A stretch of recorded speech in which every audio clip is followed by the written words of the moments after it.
This is the unrestricted free agent. The Jimbo Fisher stuff. Were you in the room the other day when he threw? I was.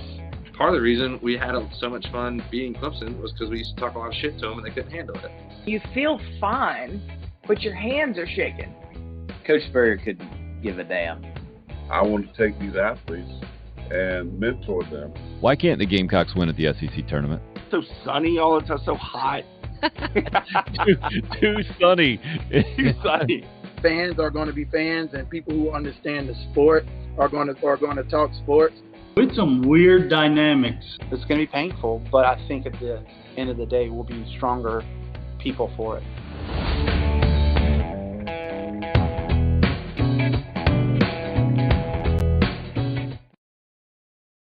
Moved to Chattanooga yesterday for the permanent transition after being a Gamecock assistant coach last year, now being back in high school as a head coach of the Baylor School. Good luck to Mr. Timry there. He starts us off on a Thursday morning here in June.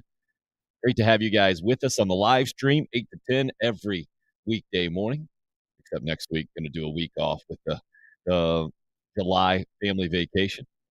DC weighing in with a morning, Tim and everyone. DC did this at 5:53 this morning. Atta boy.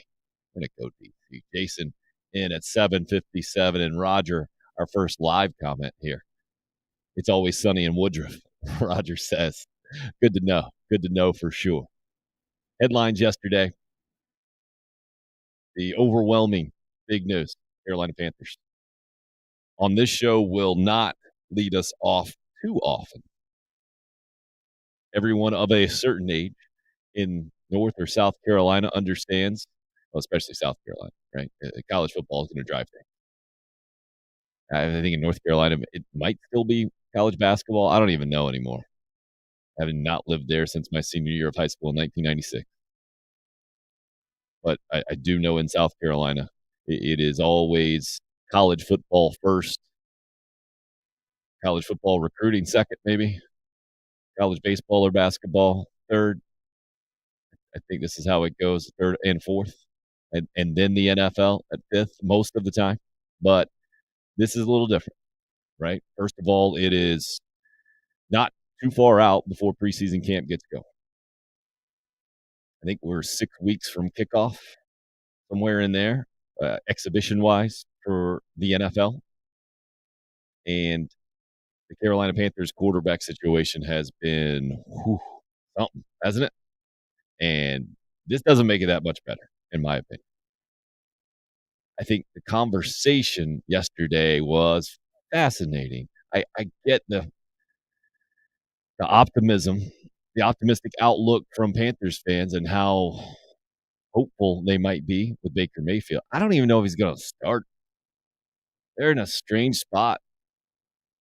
I get it. You don't make the move unless you think he can start, but he wasn't good last year. He hasn't been that good.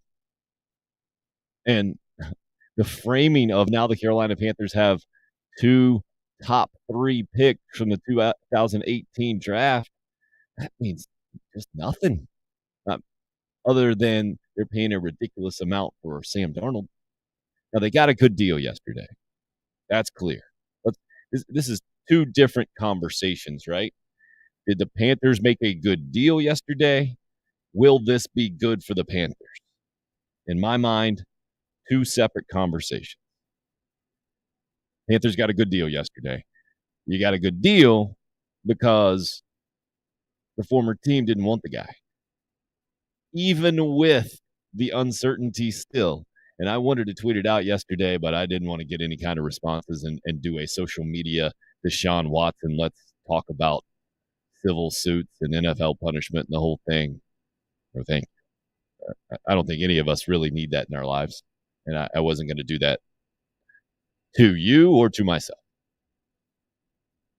But one of the first thoughts that I had when I saw this is, does this mean that the Browns know that they're going to get Deshaun Watson for this season? I don't think so, actually. I think Baker Mayfield had already been so insulted and disillusioned with the franchise for them going out and paying Watson more $80 million more guaranteed money than anyone's ever been paid in the NFL, that he was done there. And once a quarterback especially is done with your franchise, you don't want him sticking around. Just look at the Houston Texans last year. Good morning to you, Anthony, as well. You will not be docked any points today for doing that at 8:04. I'm really forgiving today, really forgiving. So again, 2 separate deals. Good deal yesterday, going to be good for the future. Good deal, absolutely. I don't know how you see it otherwise. You get a former number 1 overall pick, a guy that's got talent and brings juice to your organization for a 4th or 5th round draft pick in 2024. That's a no-brainer. Also, the way the money worked out, right? The Browns are going to pay a little north of $10 million. I think the Panthers are going to pay a little south of $5 million for this season. And Baker Mayfield himself basically said, all right, $3.5 million is what it's going to take to get this deal done. I'll give that up, guaranteed, and have a chance to play for it in incentive. So from a deal standpoint, giving up a 4th or 5th round draft pick, paying about $5 million for a former number 1 overall pick, no-brainer. It is the opposite of the Sam Darnold deal, where that one didn't make much sense at all. He gave up way too much, paid him way too much. But you balance it out. You say you got 2 quarterbacks there. Well, that's the thing, right? The old saying in football, you got 2 quarterbacks, you got none. Right now, I still see that the Panthers have none. And I base that off of simple production. Sam Darnold and Baker Mayfield lead the NFL in interceptions since 2018.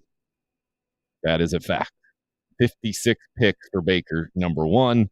52 picks for Darnold, number 2. You guys want to guess who fills out the rest of the list? You probably have seen that headline running or that stat already, but you might not have seen who else is on that list. So it can be overhyped because there are a couple of good names on the list in the top 5. Number 3 behind Darnold and Mayfield, most picks since 2018, Jared Goff. Another big-time draft pick, a guy who played early in his career. Obviously went to the Super Bowl with the Rams. Then they figured out they weren't going to win the Super Bowl with him, so they shipped him over to the Lions. Jared Goff, number 3. Number 4 on the list is hilarious. Jameis Winston threw so many picks on his way out in Tampa. And I guess in some limited time with the Saints as well, he's probably chucked up a couple. But he's number 4 on the list, most picks since 2018 in the NFL. And number 5 is a top 5 quarterback in the NFL, in Josh Allen. So this is not the only stat that I am evaluating Baker Mayfield on. Quarterback rating, I think, is a more all-inclusive stat. He was 27th last year of the 31 guys who kind of qualify. Now, the Panthers were 30th as a team. 27 is better than 30. You're getting a little bit better. Sam Darnold was the only guy in the league, though, who was not a rookie quarterback, who had a worse quarterback rating last year.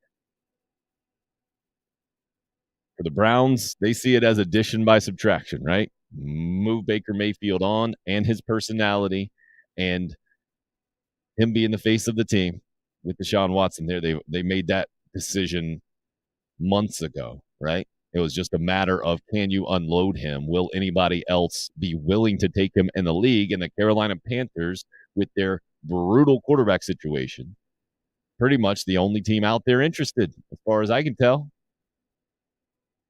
So that's why I say a good deal yesterday.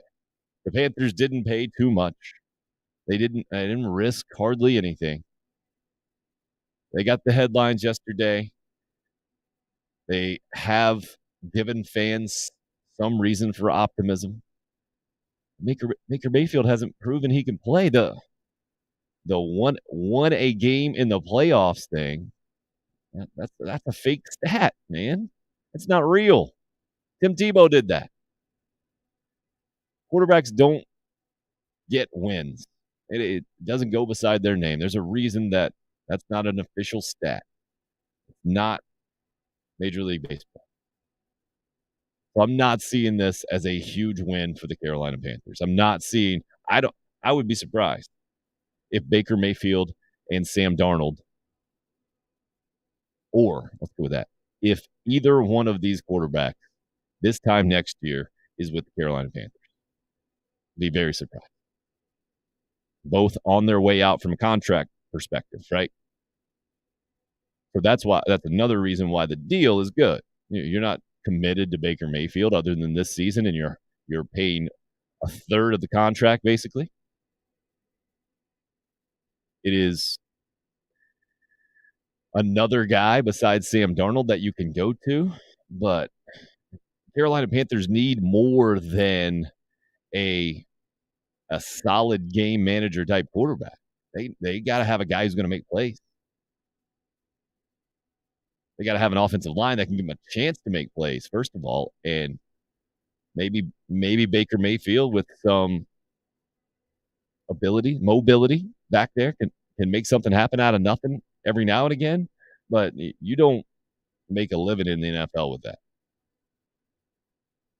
Even the best at it, in my opinion, Lamar Jackson, hasn't been able to keep the Ravens at the top of the NFL totem pole there by consistently doing that. You just can't do it in the NFL. Defense is just too athletic. The opportunity for injury just too high. It's not a recipe. Now, you might be saying if you're a Panthers fan, right? Well, Christian McCaffrey is different, man. He's going to make Baker Mayfield that much better. Robbie Anderson is a good wide receiver, who'd already come out and basically said he didn't want Baker Mayfield. Now he's going back and said, nah, no problem with him. Okay, good luck with that dynamic. You do have pieces on the offense. McCaffrey being the largest one for sure. But I just don't see it happening. And don't get me wrong. I consider myself a Baker Mayfield fan. Let's put it that way. His story is tremendous. You go to Texas Tech, down on the depth chart, transfer out of there, and then boom, on the scene in Oklahoma.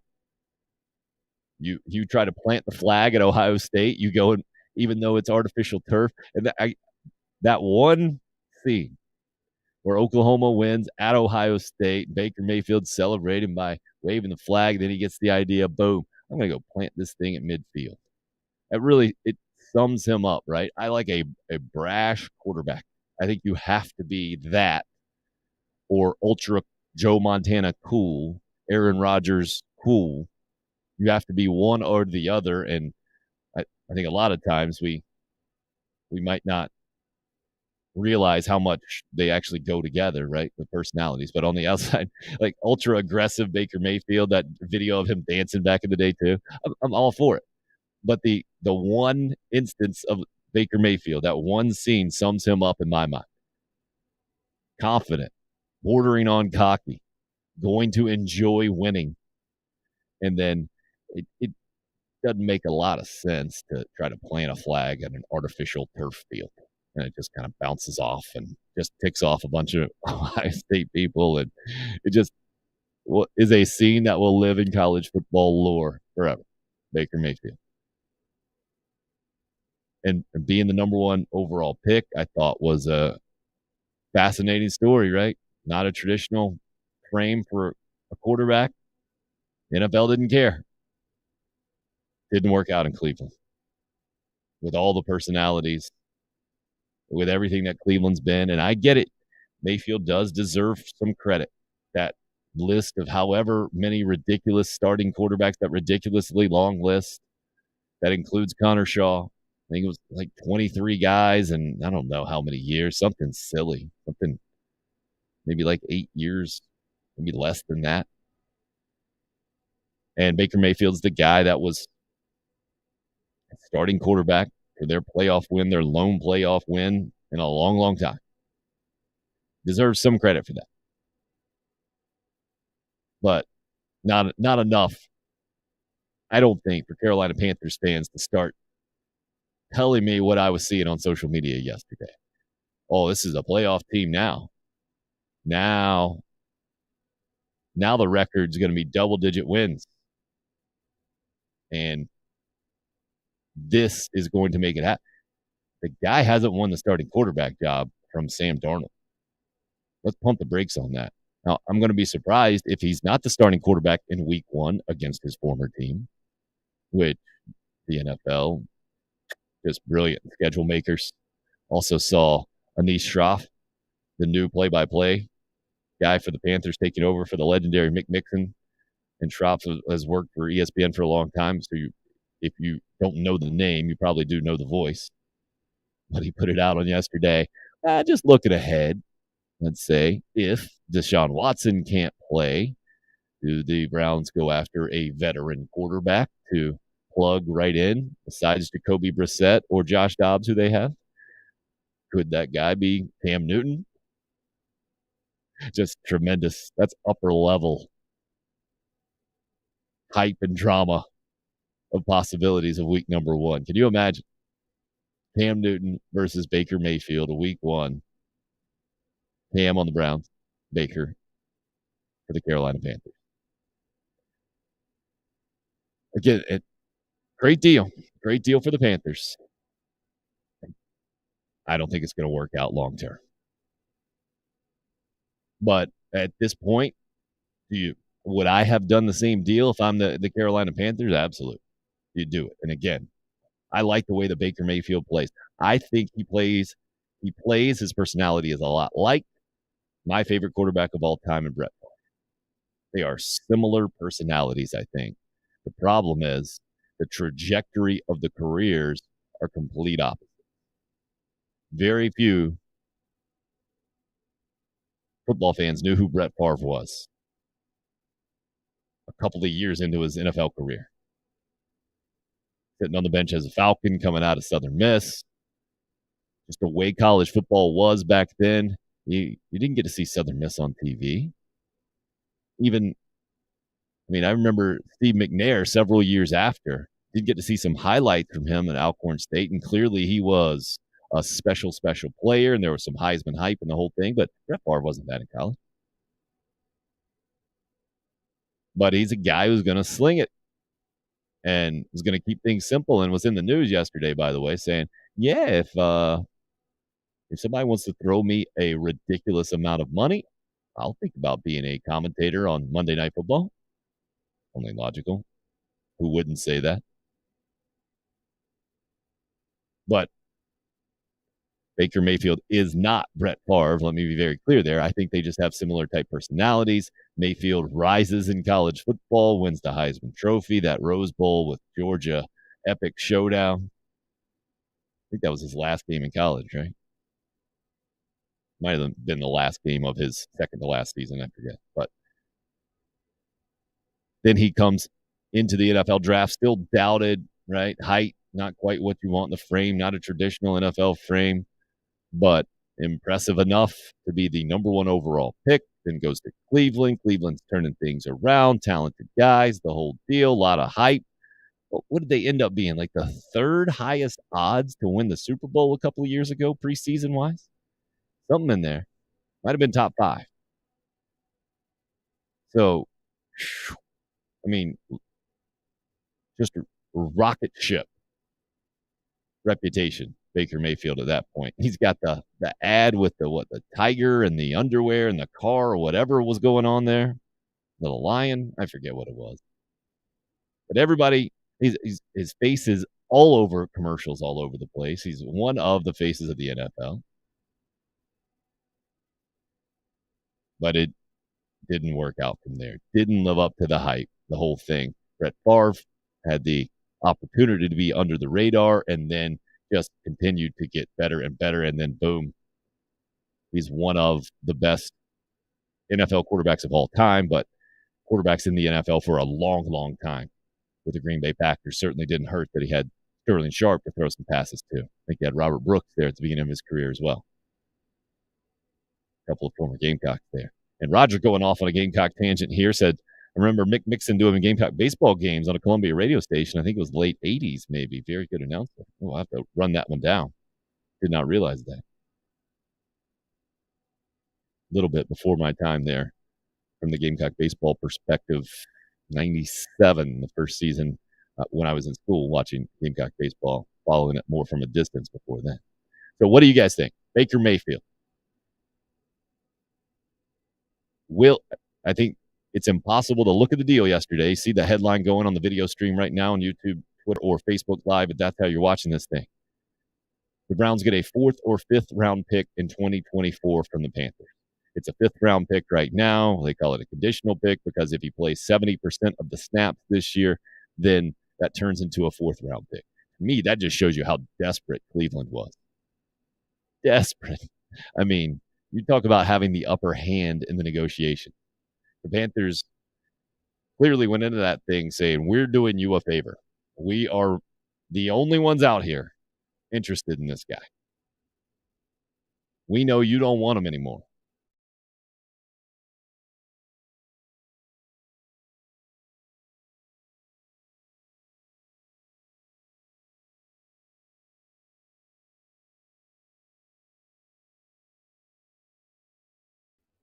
Open to accepting what is an acceptable draft pick because we ain't giving you much. I mean, imagine that negotiation. Okay, we got to make a 5th round pick's just not good enough. We got to make this conditional. If this turns into a good pick for you guys, this pick's got to be better. All right. 4th round pick if he plays 70% of the snap. So the deal, by definition, shows me that the Panthers aren't overly confident that Baker Mayfield can be their guy, but it shows me more the state of Baker Mayfield's reputation across the league, that there were no other takers out there. The Panthers were the only buyer in that market, so they got a good deal. By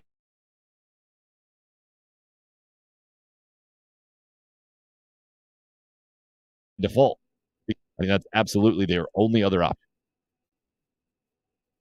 So let's not give the Panthers too much credit here by not giving up too much, because it was clear to everybody involved that was going to be the situation if you were in the Baker Mayfield market, because just not many people were. I think there's too much on tape, and then there are other concerns about what his presence brings as well. I saw the line, I think it might have been in the Joe Person article on The Athletic, that someone in the Browns organization anonymously said they want an adult at quarterback, which is also why I make the Brett Favre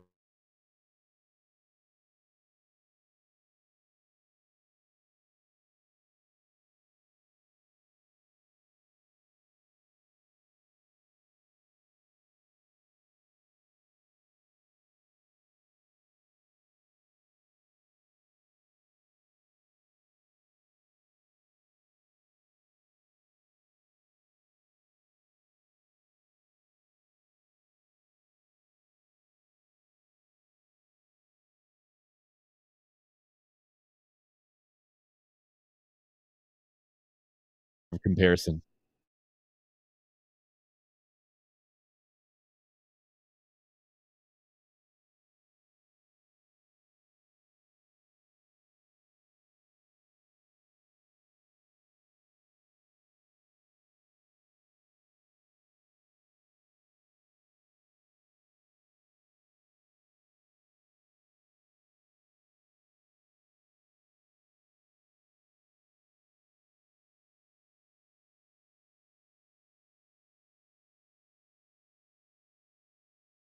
If I do that, oh yeah, we can go the split screen of me and me right now, I think is what we're doing. That's odd, huh? Okay, back in here. Thank you for hanging with us. Just rambling about Baker Mayfield, in my opinion, not going to be the guy for the foreseeable future. I'm not positive. Wouldn't that be something? Baker Mayfield on the sidelines for that season opener against the Cleveland Browns. I don't see that happening. I do see him as the starting quarterback to start the season, but I would be shocked if he goes all 16 games. If it works out well, the Panthers make the playoffs, and Baker Mayfield gets a long-term deal as the Carolina quarterback. To me, that is a happy ending. I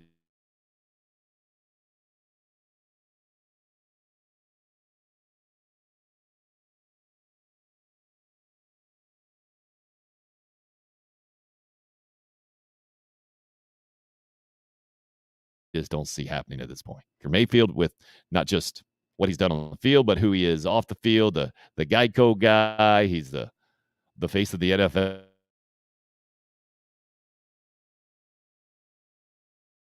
In a lot of ways, a face for sure. Sports.com, Barrett Sallee, a guy we talked about before. The last time we talked about him, he did a strength of schedule rankings from an SEC perspective.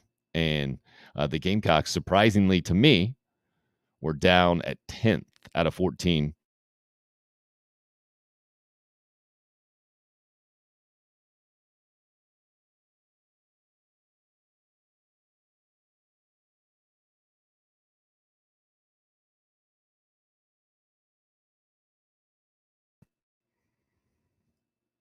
Continuing to fight through some technical difficulties. Thank you guys for hanging with me here. CBSSports.com, preseason coaching rankings. Last year, Shane Beamer, you guys know where he was ranked in the SEC? So keep in mind that these things are traditional preseason. Some are conversations, some are articles. I don't think you can write those these days without knowing. Part of your job is to attract eyeballs to this, to your article, and get people talking. And last year, people were talking about this article because Shane Beamer was ranked dead last at 14th in the SEC, behind even Clark Lee, the Vanderbilt head coach, a guy who had a pretty solid reputation as a defensive coordinator. And I think one of the reasons that was ranked ahead of Shane Beamer is because Barrett Sallee knows how to play the game and know that would particularly tick off Gamecock fans and get people talking about his article. This year, after winning 7 games in year number 1, you knew Shane Beamer wasn't going to be last again. The question was, what was a fair place to put him?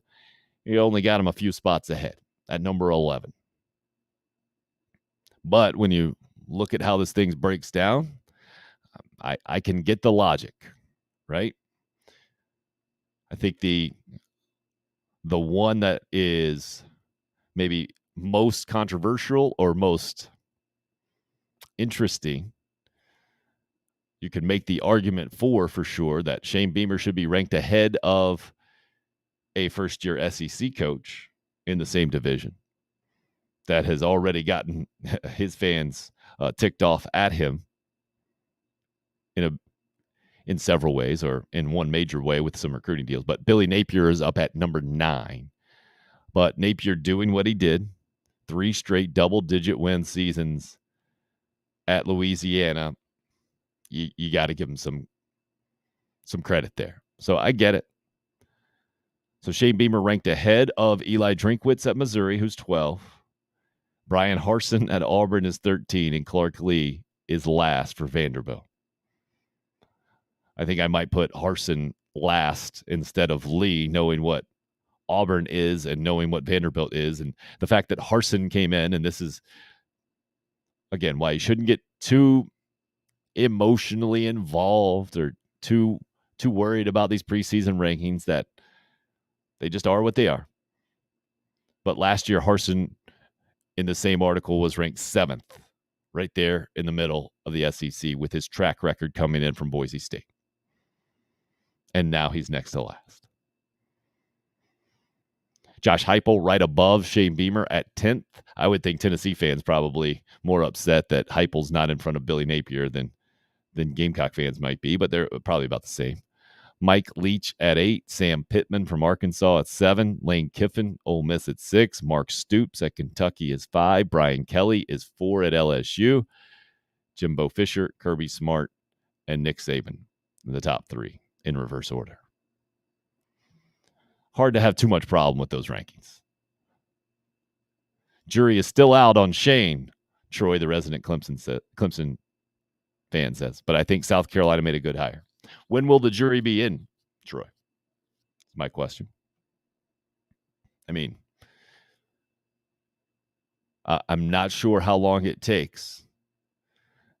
I get a Clemson fan saying jury is still out, but you also got to admit year 1, a massive success. I don't know how you see it any other way.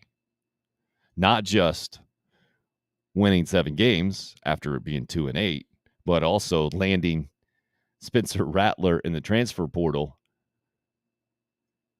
among some other pretty solid upgrades on your roster and rolling it into year number 2. I don't know realistically how Shane Beamer could have more Gamecock fans on board, more positive momentum rolling into year number 2. I don't know if I would have sat here last year and said it was realistic to beat Florida, Auburn, and North Carolina in year number 1 with the roster that he had to work with. And then you tell me Luke Doty goes down in preseason camp, or basically was completely ineffective for the entire year from an injury standpoint. With that roster they had, that quarterback room that they had. So deserves a ton of credit. I think got the proper credit here from Barrett Sallee. Doesn't deserve to be ranked higher than Josh Heupel just because of the head-to-head meeting last year with Tennessee and everything that he had to deal with at Tennessee. You end up with 7-6 records. I think very fair. Eli Drinkwitz, I still think is a good coach at Missouri. Putting Beamer ahead of him, pretty strong, I think, in a lot of ways. The Brian Harsin situation, poor Clark Lee at Vandy. Those guys are what they are. What Mike Leach did before Mississippi State, I think it's only fair to say he's had mediocre success, or I don't even know how to put it, overall. A slightly better than average level of success, not sure. Troy says jury usually takes 3 to 4 years. After 2 years at Clemson, many people wanted Dabo gone. Okay, that's fair. So then you're basically saying that unless it's absolutely brutal, Brian Harsin at Auburn, Jim McElwain, even though he won SEC East titles, how that thing went up in flames so quick. Maybe Ron Zook is a better Florida example. Unless it's really, really bad early on, we're going to say the jury's still out until 3 to 4 years. All right, I don't have a huge problem with that. I'm wondering, now that I think about that, I would be telling you something similar about Will Muschamp's first year, winning 6 games and clearly improving the program from a disastrous season the year before.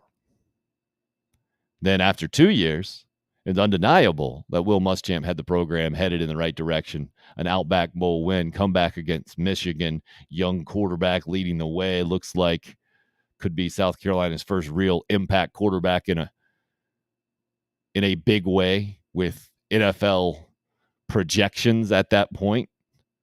Right? How ridiculous is that now that we look back? So you have to do so much, so consistently, so often to be competitive in college football to start with, but especially in the SEC. Pumping the brakes is a wise move. 3 to 4 years. Yep. Okay. I can get on board with that. Only knowing that if you make it 3 to 4 years for the jury being out, that means it hasn't gone horribly wrong.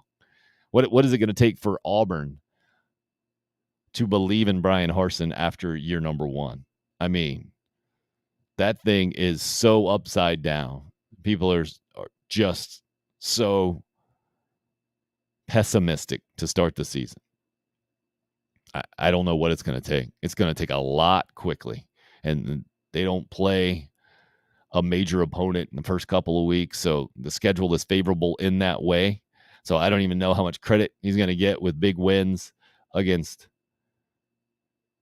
uncompetitive programs to start. I don't know what it's going to take at Auburn to turn that thing around, except a double-digit win season. I think is about the only thing that can do it.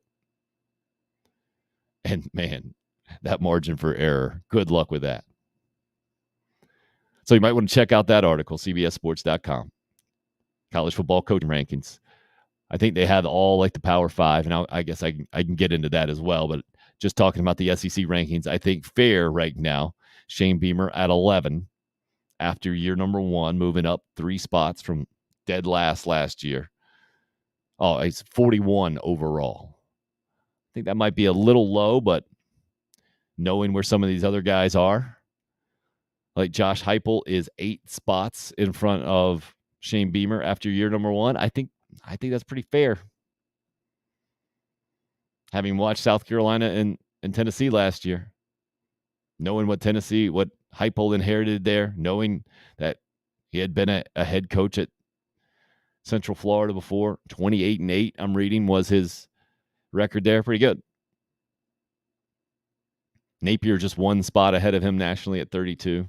Okay, I still think that might be a little high, but we'll see. And I think that's also factoring in the ridiculous expectation at Florida.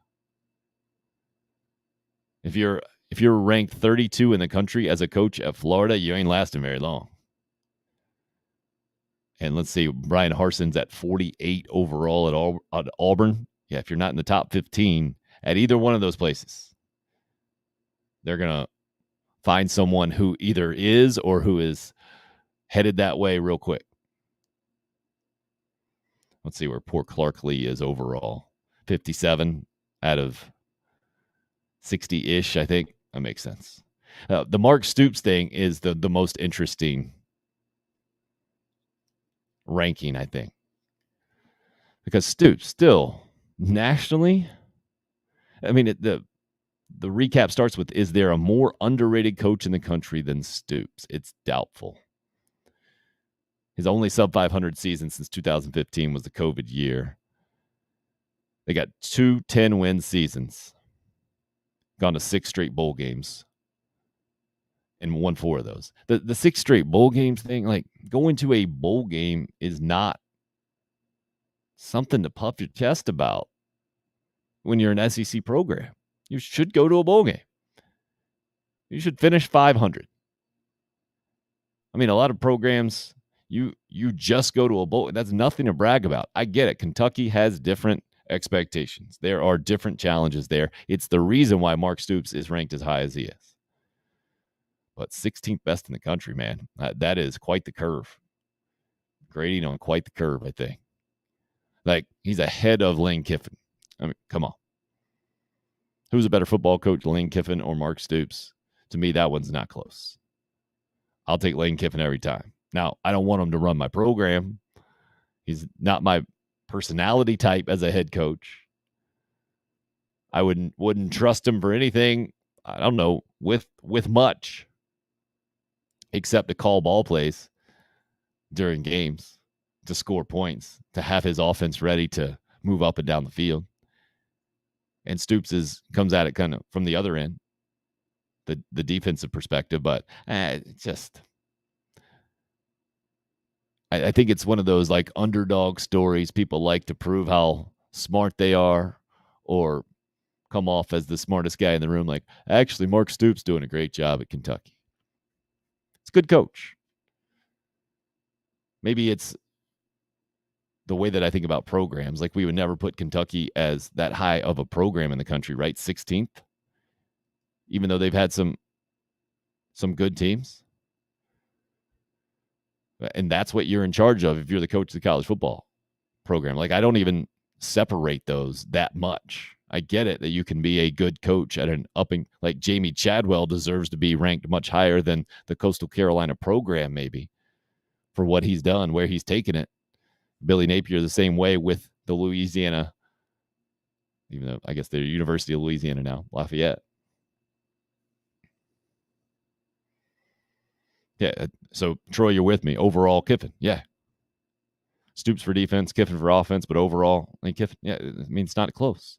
A lot of this is a popularity contest.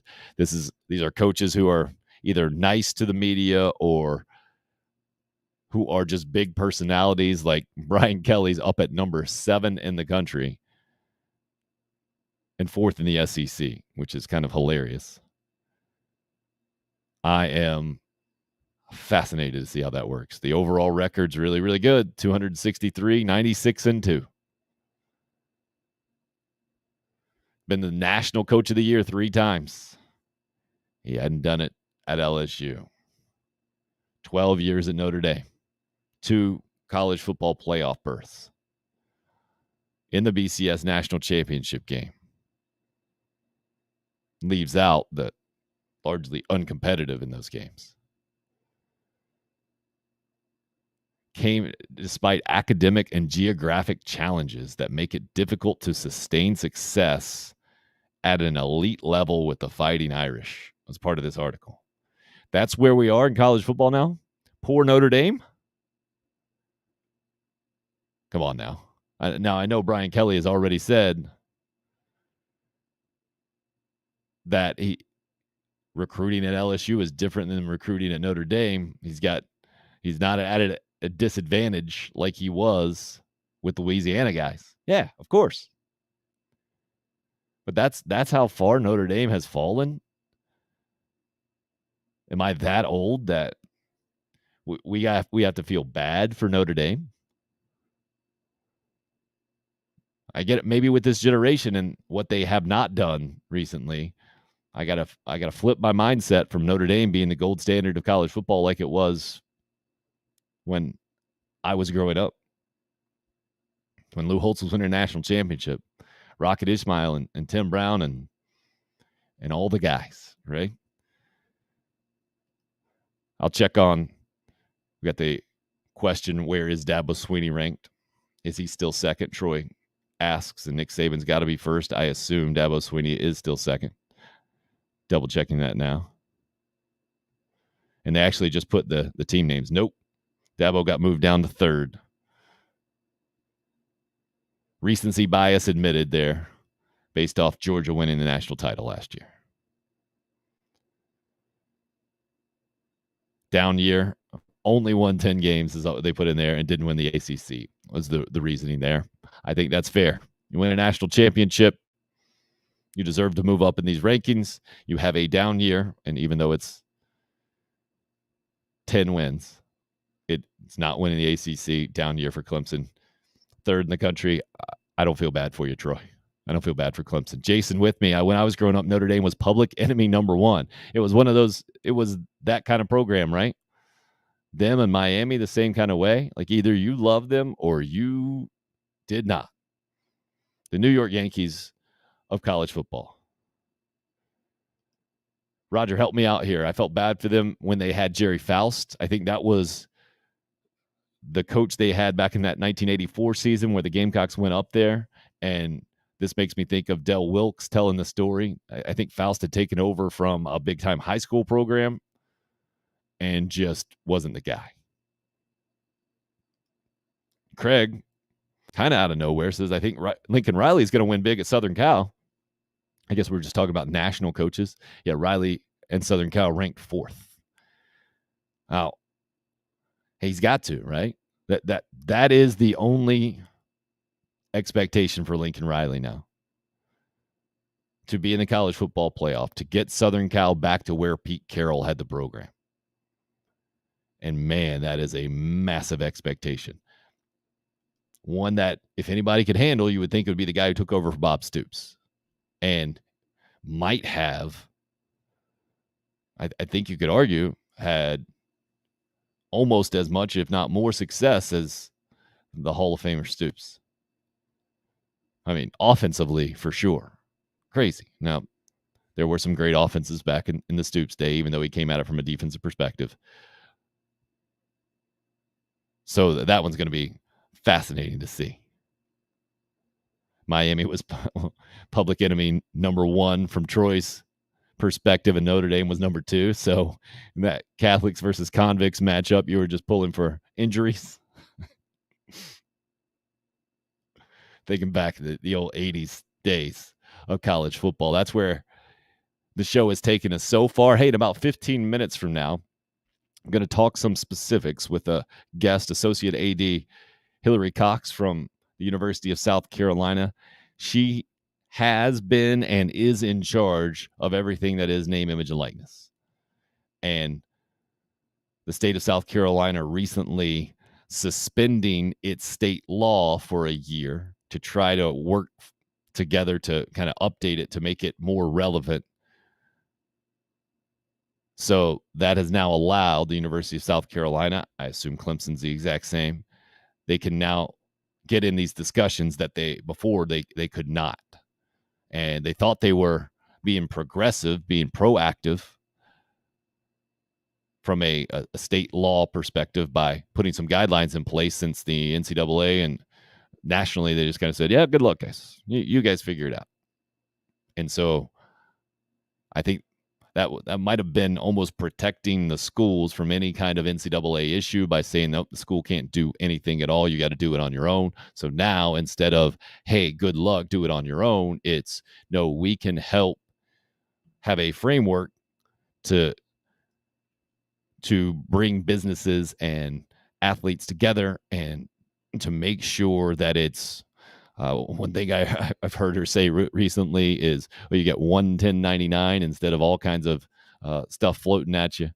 So I'm interested to hear some more details from her about where name, image, and likeness is as we sit here on July 7th, 2022, especially from a Gamecock perspective. So that's coming up. Hilary's set to join us this morning, 9 a.m. Wanted to touch on the Braves last night, a shutout. 3-0. Max Free going 5 innings. Did say there was some leg tightness, I think Brian Snitker said, and that's why he only went 5, but nothing presumed to be major. Expected to make his next start. Bullpen continues to be fantastic, even without Kenley Jansen there, who's, I think he threw for the first time a couple of days ago after that being put on the DL for an irregular heartbeat that he's had an issue with before. Cardinals struggling. I think they lost 4 in a row. This is the Braves' 3rd straight win. All 3, I think, in this series, right? They're going to play 4 against the Cardinals. It was back-to-back Jacks. Marcell Ozuna, Eddie Rosario back from injury. Had a procedure on his eye. And Atlanta upping their total to 126 home runs this season. Only behind the New York Yankees in the big leagues, leading the National League. Yankees, I think, at 133. As a guy who has loved the Braves since Dale Murphy, Bob Horner days, Claudell Washington, Rick Mahler, go down the list, Pascual Perez. How far are we going to go? Did I say Rafael Ramirez? Glenn Hubbard? Sorry, that's annoying. But love to see the continued success. And since they called up Michael Harris, the June tear just seems to continue in a lot of ways and very relevant right now. Still 2.5 games back is where the Braves are behind the Mets. The Mets won last night as well. So quick Major League Baseball update there. Whit Merrifield with a leadoff home run for the Kansas City Royals. Need to look up if they ended up holding on to win that game. Last I checked, they were still up 5-4 late in that thing. Let me double check for you here and get a score for you. Merrifield, I think, hitting right around 240. It was his 4th home run of the season, if I remember those numbers correctly. The Yankees just pounding the Pittsburgh Pirates 16-0, a score that jumps out at me as I check them out from last night. And Kansas City did end up beating the Houston Astros 7-4. They tacked on a few extra runs there towards the end after I had called it a night last night. Let's see if, Whit ends up 1 for 5 last night, hitting 239 on the season. And again, it was his 4th home run. Just to give you a former Gamecock update there. I looked, Will Crowe was not one of those pitchers for the Pittsburgh Pirates against the New York Yankees. He's having a tremendous year for the Pirates as a guy out of their bullpen. And double check because I didn't get the final box score in as I was looking late last night that Crowe did not throw. He did get a hold the day before when the Pirates beat the Yankees, but nope, not in that thing. someone to keep an eye on. I did see a social media post for Tyler Webb, who had spent 5 years in the big leagues, several of those, maybe more than that, with the Cardinals, that he's playing for a Long Island independent team, I think, right now. So trying to get back there. Spidey weighing in. Spidey, good to see you. I don't think we've seen you weigh in on the live stream before. Hope the Braves don't take over my Mets in the next couple of weeks in the NL East standings. And then apparently watching that Yankees game as well. Even the Pirates broadcasters gave up commentating on the game. I mean, 16-0, that'll do it. And wow, if you're a Pittsburgh Pirates announcer, impressive. You love the game. PNC Park, though, I see looks fantastic, and the environment around there, tremendous. That's on my list.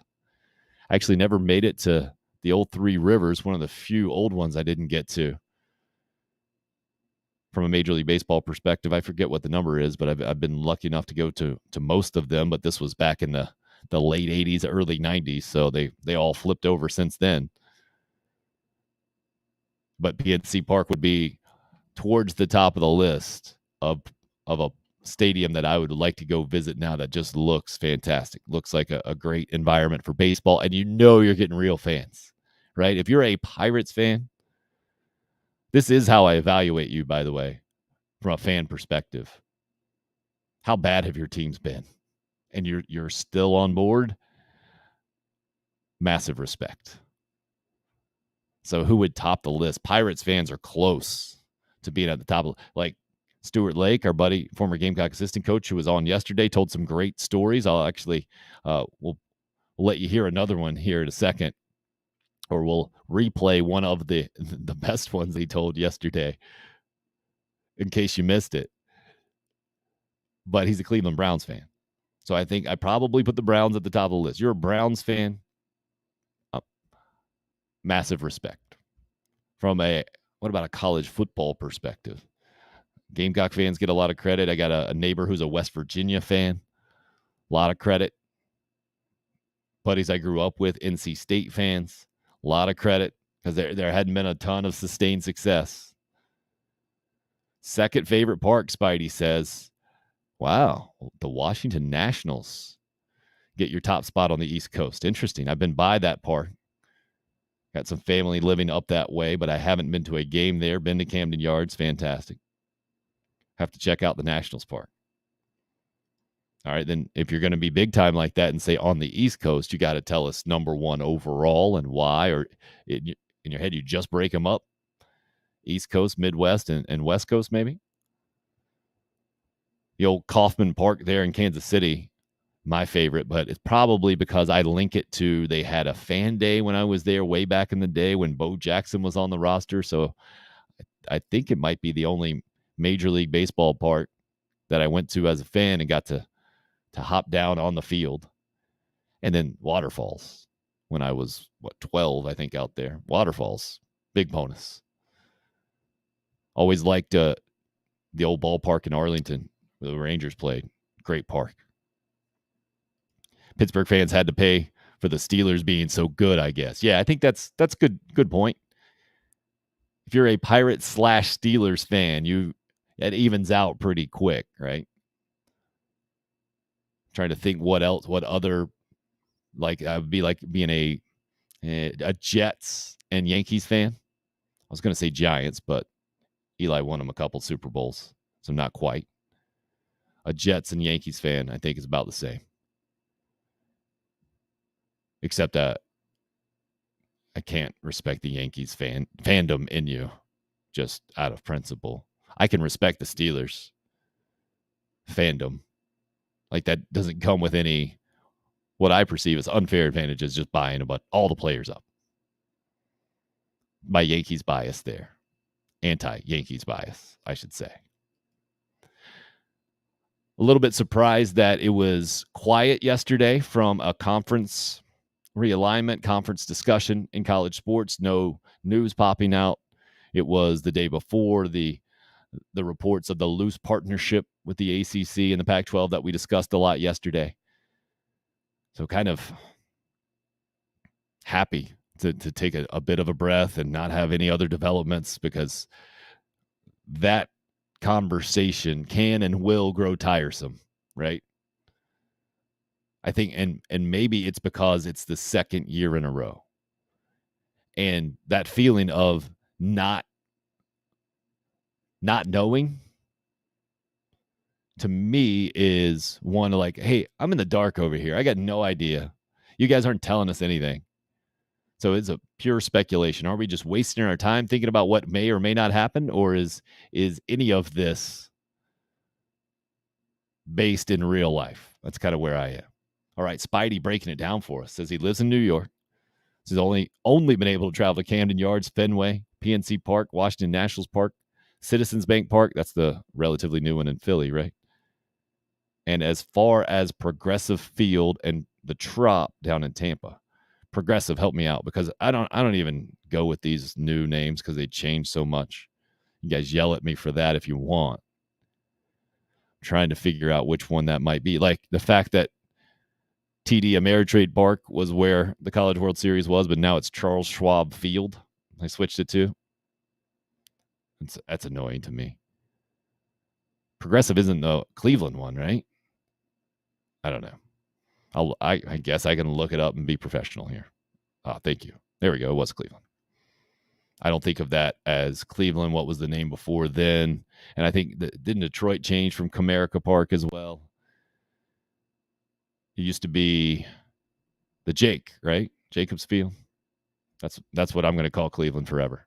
I went to the old Municipal Stadium. That's how old I am. Not a great place to watch a baseball game. It's one of those glad I visited kind of deals. Good breakdown though, Spidey. Thanks for weighing in, man. You guys want to let us know if you've got a best Major League Baseball park, feel free. Truist Field, another one, by the way, another corporate name that I hope doesn't change. It already had changed once, right? Did it start as something else? I think it did, didn't it? It started as SunTrust, right? And then after 1 year, it's already changed. So, and there are other ones out there, like I think they call this the Charlotte Knights Stadium in Charlotte, the same thing, same corporate sponsor. But the Braves' new park, I'm going to say, which in my head is actually Turner Field, is how old I am. But I know a lot of people will love it. Absolutely love it. I haven't heard a bad word about it. I want to go there. That's at the top of the list, especially being a Braves guy. Got the 9-year-old and the 7-year-old on board as Braves fans, I think, finally. So that's at the top of the list. And then I would put something like PNC Park or somewhere a little bit farther off up on the list. All right, it was Jacobs Field. Thank you for the confirmation there, Roger. Glad we talked that out, guys. I think we made some progress on the program. Fortunately, we've got a guest to join us now to really keep us straight. Mentioned it a little bit earlier, going to talk Gamecock name, image, and likeness with an expert on the program. I know that's odd. Normally just rambling. But name, image, and likeness has been a ton of the college sports discussion and has recently changed a little bit. And instead of just speculating on that, we bring in Hilary Cox from USC, Associate Athletic Director. And can I call you a czar, a name, image, and likeness czar? Is that too much, Hilary? It's generous. It's a little generous. Wait a second. Can females be czars? Are there czar S's? I mean, at this point,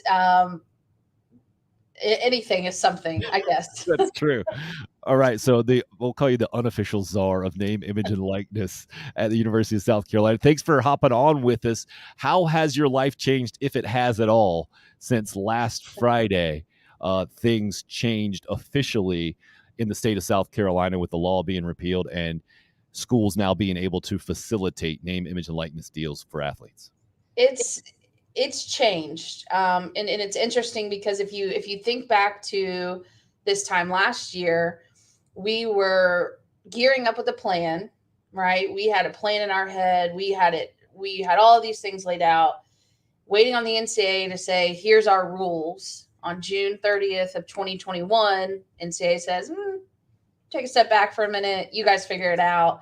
So we had to scramble a little bit and get some stuff into place. And so we had a lot of lead up to this July 1st of 2022, mean, these plans have been in the works for months. And so we knew that we were moving, and everything was kind of culminating on July 1st, and then it hit, and then it was just like, okay, feels a little bit calmer than last year, which is great. But the biggest thing for us is this facilitation piece, right? And it's now we're in a space in the state of South Carolina that you can facilitate deals as an institution. And so that's kind of been the biggest change for us so far. And can you put a number on it, I guess, of how that's happened in real life? Or I don't even know if that's kind of like behind closed doors or protected information or how that works. Can you give us a ballpark, I guess, of how much that has happened here just since Friday hit? I'll tell you this, we did something very early on Friday, which it was really exciting. And it kind of happened organically. It wasn't necessarily in the plans. It just kind of happened organically. And so we're going to kind of get all of that finalized, hopefully the end of this week, start of next week. And so that was an interesting experience because we didn't necessarily have anything directly planned in terms of a deal that we were going to facilitate. But, we were just out on social media and some things came up with one of our teams. And so we just kind of tried it out and here we are. So that one happened organically. And then we do have some that are in the works, and we have other plans to kind of increase our staffing in this space so that we can bring in experts to do this, because by no means, we laugh about the czar comment, like by no means am I a professional in the marketing space. I've been in the compliance world for 8 years. I'm an internal girl, so learning this external space. So we're bringing on staff and resources that can help us in this space so that we have professionals doing this. Hilary, I am fascinated how you got to be sitting where you're sitting right now. You touched on it. You played college softball, right? I did, yeah. Division II. So okay. a whole different world. No doubt, but that means you had the love for the game, right? Yeah, and you wanted to keep it going. Yeah. And so the thought process is during your college career that you want to stay in college athletics. I imagine that's how it went. I thought I was going to coach softball. I played softball since I was growing up, played it through college. My head coach, he was begging me to stay on to be the GA for the softball team. And I thought, I'm going to be a softball coach. Where are we talking, Hilary, by the way? The University of North Georgia. So jumping on, big Braves fan my whole life. Nice. Fulton County Stadium is, the early memories that I have. Thank you. Yeah. I'm glad someone else thinks of Turner Field as a new stadium too. Well, Turner Field was for the Olympics. That's how I kind of like equate it, right? It's, and now to see it clad in Georgia State is just, it's really messes with your mind. We won't tell Sean Elliott that. No problem. Yeah, good for them. That was definitely a glow up for them. But yeah, so the University of North Georgia, Division II school, about an hour north of Atlanta. Thought I was going to coach, and I had applied to grad school at Georgia and Tennessee, got into both, and was like, you know what? I kind of have this administrative thing. Some would say I'm a little bossy, but like I tend to lean more towards, let me help change the narrative. Let me help move the needle a little bit. So decided to go to grad school. Grew up a fan of Pat Summitt my whole life. And so Tennessee was kind of in my back pocket as something if it worked out. And I got a GA, an graduate assistantship at Tennessee. That's how I ended up there. So did my 2 years and then came to South Carolina June of 2014, and here we are.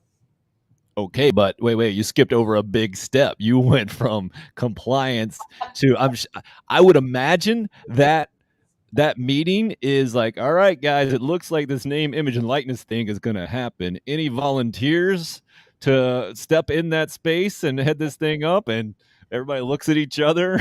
And did you go? We all did a once over and kind of like sunk down and like, don't pick me. No,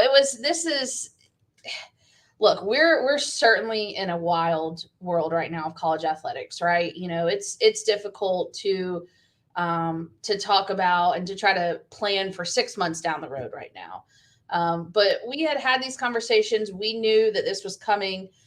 We didn't know what it was going to look like. If anyone said that they knew, they were lying, because we're all we had that framework that the NCAA sent us, but we are in a whole new world than what the NCAA framework looked like. 18 months ago. And, but we knew that NIL, for it to be successful, it couldn't live in a department.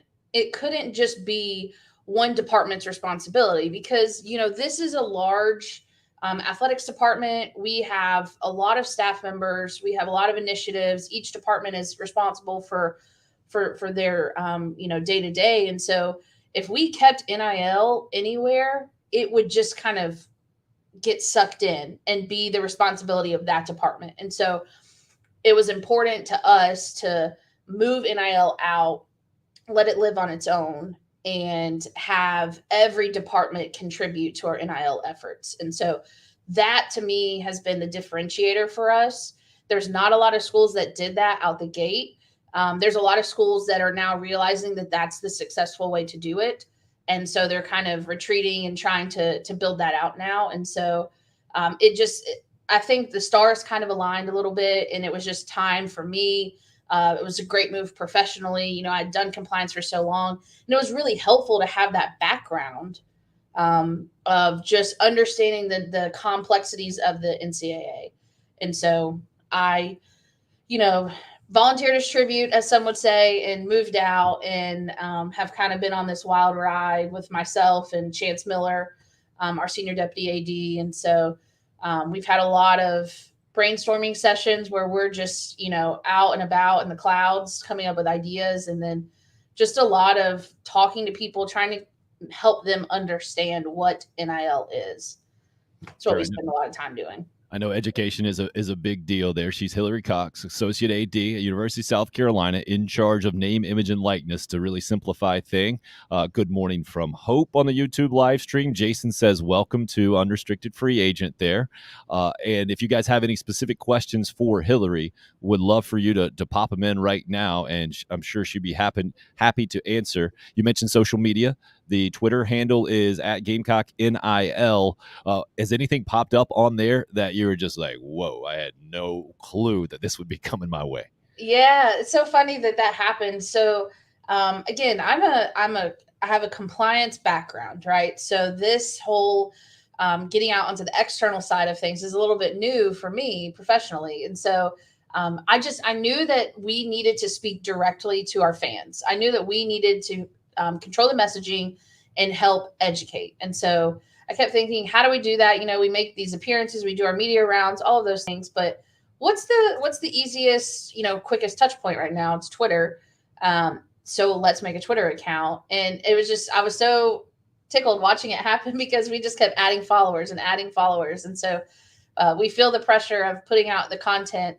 And so, that's going to be mostly an educational Twitter account for us so that we can help people understand, debunk some of those rumors that are out there, some of these stories, but also be a space to celebrate the achievements of the NIL efforts here at South Carolina, right? Our student athletes are doing incredible things, and we need to celebrate that.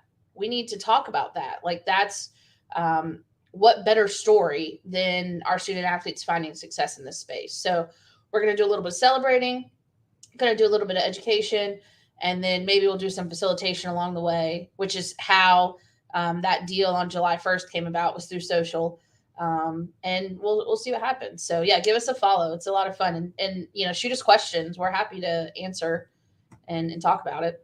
Is there a specific question? And again, the Twitter handle at Gamecock NIL up on the screen on the video live stream right now. Is there a specific question that you get most often and that you feel like you have to put on repeat in general from fans right now?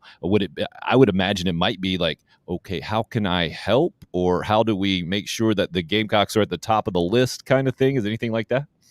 Yeah, I would say we get a lot of how can we help? And then we get a lot of, why aren't you paying the student athletes more? Or why aren't you, why you institutionally, why is the institution not doing more? And so I think I want to try to unpack that one today, of just saying that when people say the wild, wild west, right? People use that term all the time. That's kind of become the term to describe NIL. Well, my argument is that it's not the wild, wild west. What you're talking about is 4 or 5% of the NIL world, right now, right? You're talking about the recruiting and these things that are happening, that this is not what NIL was intended for by any means, on any level. And frankly, that little small segment of this whole endeavor could ruin everything else that we have going on.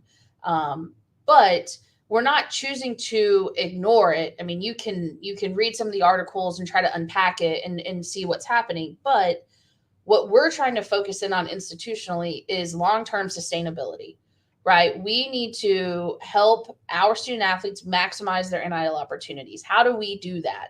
We do that by providing them resources. We do that by investing into programming like the Gamecock Exchange, Influencer, all of these resources that our student athletes have, and soon, more people to help them directly with deals.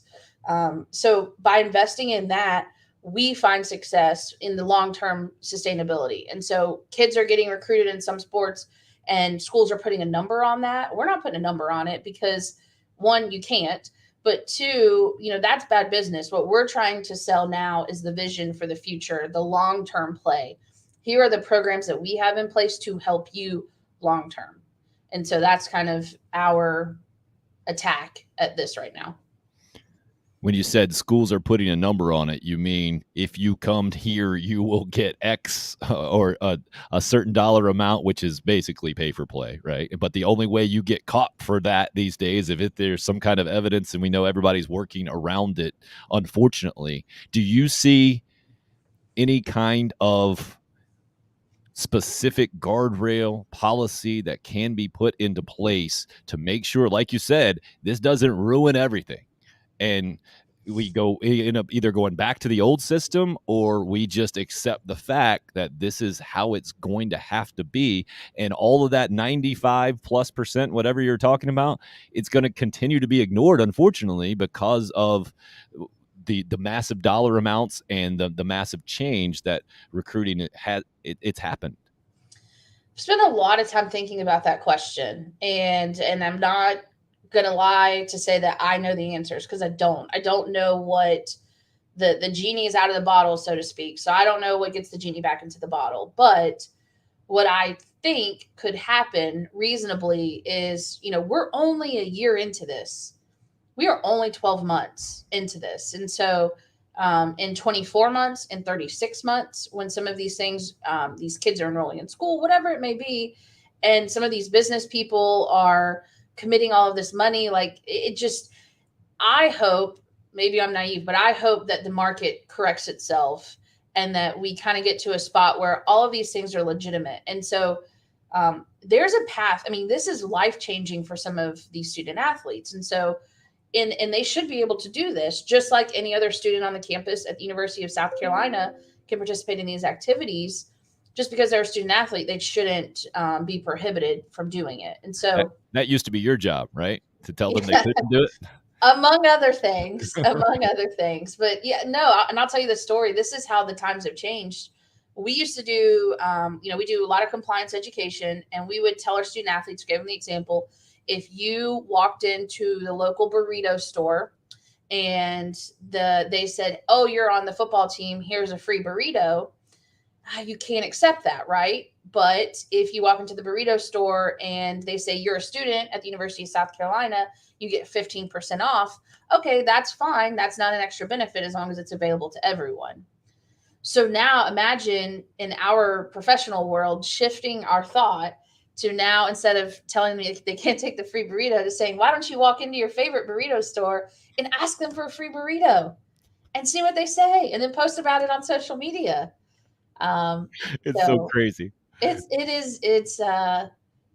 It's definitely become this like complex professionally of just trying to pivot your thought process. Well, that's the main reason why I love that you put it in that way. That's why you got to bring in other people, right? That's why you partner with an Altius and you get kind of outside influence, because it makes complete sense as you say it. Like, how can you even expect yourself or everybody else who's been operating in a specific way now to go 180 degrees and say, nope, here's how we're going to go now? Yeah. And it's And it's tough for our student athletes too, because some of our guys on the football team have been here for 6 years now. And so they've been getting compliance education from us for years. And now all of a sudden we're going to stand up in front of them and say, okay, remember everything we talked about before. Remember how we said no agents. You can't have agents anywhere. You know, your tickets are your tickets. And all of a sudden we kind of shift and help them navigate into this new world. It's definitely helpful to have a fresh face share that information. Well, you mentioned agents, and I imagine that's been the largest change for you. Facilitation, when I hear that, I hear, okay, now you're kind of the middleman, and instead of just having someone completely from the outside come in and facilitate this deal, now at least there are some familiar faces like you and maybe a framework in place for the athletics department. Is that a fair way to characterize it? Oh, yeah. Oh, yeah. And so we used to say no to agents, stay away from us. And now we're trying to invite them in because having that dialogue feels safer in this environment, right? It's being open and honest with each other of here's our expectations of what we expect. And then them also, the agents have been really receptive of it, of trying to understand what works here, help protect their clients, our student athletes. And so that's been a really interesting relationship because we've done that 180 again and said, hey guys, come on in and let's talk. So what I'm hearing from you is maybe the biggest misconception right now about name, image, and likeness in general is everything's a big deal and it's all about recruiting the whole thing, whereas there's a lot of other things, and especially from a long-term stability standpoint. I saw a story, I think last holiday season, about someone using their name, image, and likeness money to buy turkeys and give out to homeless and things like that. There are plenty of great stories out there that go under the radar or certainly aren't focused on from my perspective, from the outside perspective. Is there any other big misconception out there that you would like to address or educate everybody on as we sit here on, again, July 7th, 2022? I would say that not a lot of the student athletes are bringing in 7-8 figure deals. Like that is such an anomaly. And are there student athletes out there that's happening to? Yes. But more often than not, we're talking to our student athletes and the question they're asking us is, how do we get an NIL deal, right? They're not falling out of the sky. This is an extra, this is a whole new space that they have to put energy into. So met with our men's basketball team yesterday, and we talked a lot about trying to find time, and maybe right now is a good time because you're 6, 7, 8 weeks out of classes starting, of trying to build your base, right? And trying to understand the space, because once you hit classes, it's full go, right? This is something that's taking more time. Again, it's just another thing. And so it's the amount of effort that they put into it. And some of our kids are hustling. Some of our kids are out there and they're doing it well. They're very business savvy. They're creating nonprofits. Like, they're really excelling in it. And so we as an institution have to continue to shine a light on that and celebrate that, because those are the good stories. Like you mentioned before, right? Those are the stories that we need to be sharing. So it was last Friday where the Gamecock Exchange goes live, where you can go to Gamecocks online. I just searched it last night. Gamecock Exchange. You can find it. It'll pop right up. As a business or even as an individual, you put your information in, and is it fair to call it like the Tinder of name, image, and likeness, right? That will end up connecting you to athletes. I don't even know what Tinder is technically. I was thinking, like, what's one of those dating apps? That's the only one I could come up with. Yeah, it's a matchmaking service. Yeah, I mean, I think it's a fair concept, right? It's a piece of technology that safely brings businesses in and allows them to communicate with our student athletes. And so, quite frankly, what we were getting a lot of are questions from our businesses, local businesses, saying, I want to connect with this student athlete. How do I do that? And for the last year, we've had to say, we can't facilitate. You've got to direct message them on social media. And they're like, wait, what? That doesn't, yeah, it's not great. So the exchange is our way of saying, okay, safely come in. They're using our student athletes are using the influencer app already. And now you can communicate with each other. You can make the payment directly through that system. You can, the tax forms generate at the end of the year for our student athletes. I mean, it's great. It's very well organized and easy to maneuver. And so we're just really now trying to get all of our businesses to join in. And even if you're not quite sure if you want to partake in NIL, get in there and see what it's about, and let's talk about it. Let's have a conversation. It's still a great recruiting opportunity for us to say, look, we have X amount of businesses in the exchange who are willing to and ready to support you as an athlete here at South Carolina. And, that's a recruiting pitch for us. So any kind of interest at all, it's a free service, and it doesn't require any kind of financial obligation in the whole deal. And that's it. What are the early returns, I guess, from both athletes and businesses? What are you hearing about this just a few days in, Hilary? We're seeing that the businesses enjoy the filtering of what can happen in there. And so basically, if you have a certain interest, say you're in pharmaceutical sales and you're looking for someone who maybe is a pharmacy student or who is in one of our medical programs or something like that, there are tags within profiles so that you can search for those, topics. You can look for kids that maybe associate with your field. You can look for student athletes who have X amount of social media followers. There's plenty of different ways to filter through.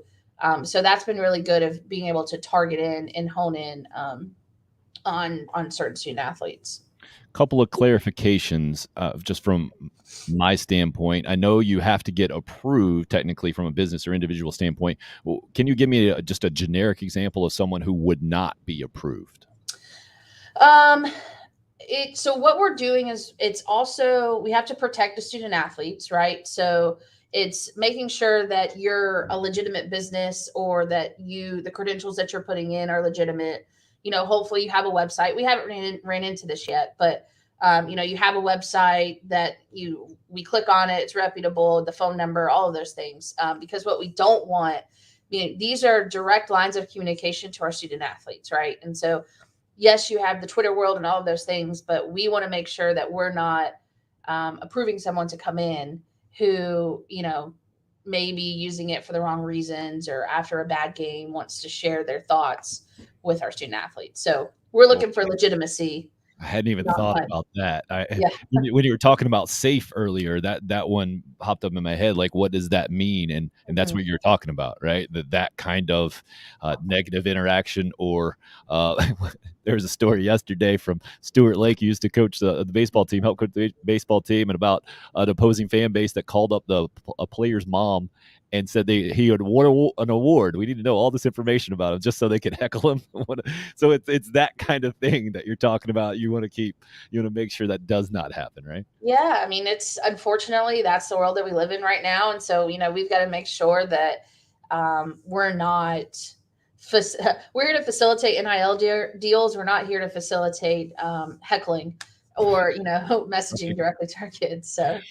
Jason asked, what's the student's reaction when they find out they have to pay taxes on NIL services? That's been the biggest learning curve, I think. And you have to understand that we're already doing financial literacy education with our student athletes prior to NIL. What NIL has allowed us to do is give them prime examples of, you just signed a $1,000 deal. What does that mean for you now? But there were a lot.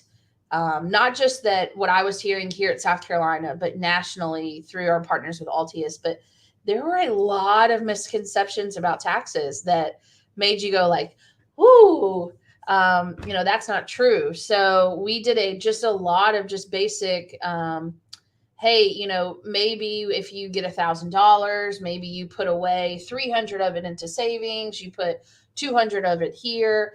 Just because you got $1,000 doesn't mean you go spend $1,000.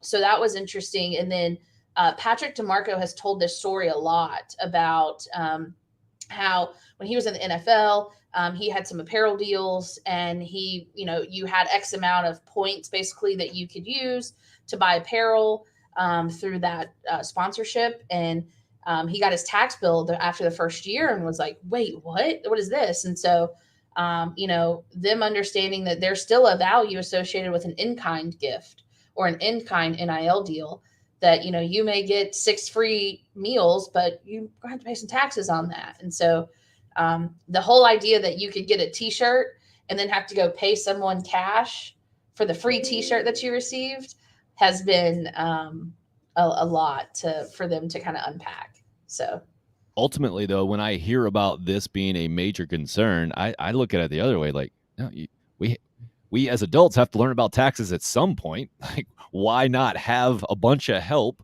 with a person like you or a resource like the athletic department guide athletes in doing that? And maybe it speeds up the curve for sure. But what has happened in professional sports has been awful in so many ways. There's so many terrible stories about money mismanagement.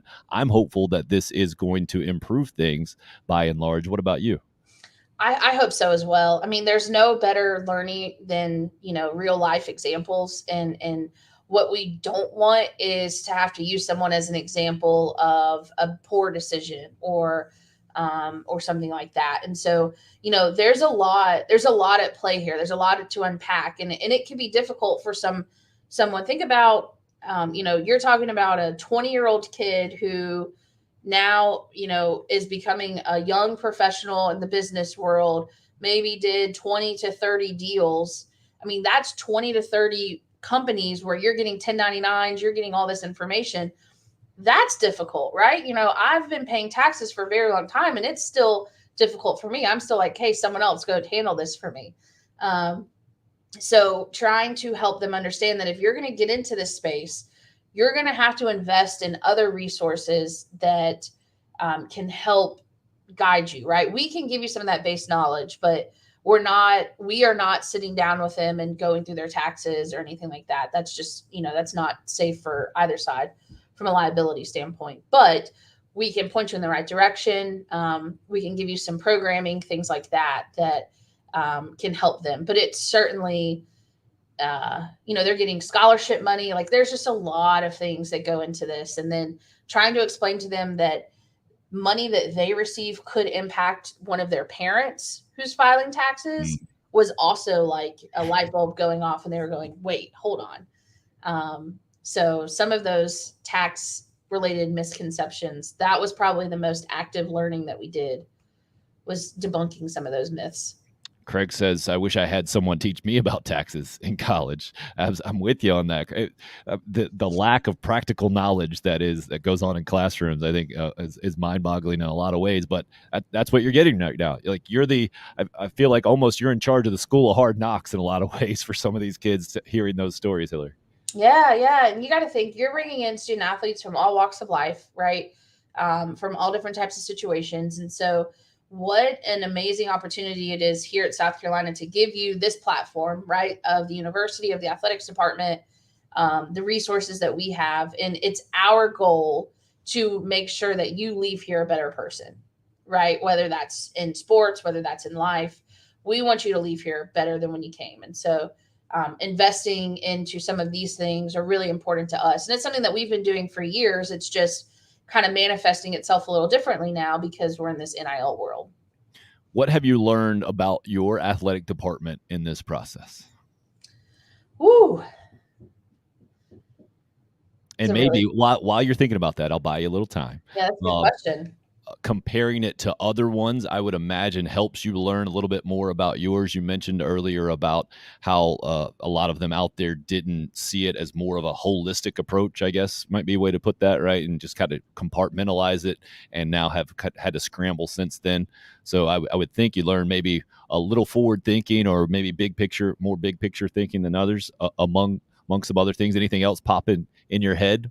I was buying a little time there. I feel like this is what happens when my wife doesn't know what to order and I try to fill the space at restaurants. No, that's good. I mean, that's a really good question. Like, what have I learned? I mean, there's so many things. And I think one of the things that's been great to see is our willingness holistically with Ray leading the charge of moving in a different direction, right? Not being afraid to take a risk, because to your point, moving me out of compliance, having a senior level administrator oversee something like this was new. There was only, I think there were 2 of us, or maybe 3 of us on July 1st, 2021.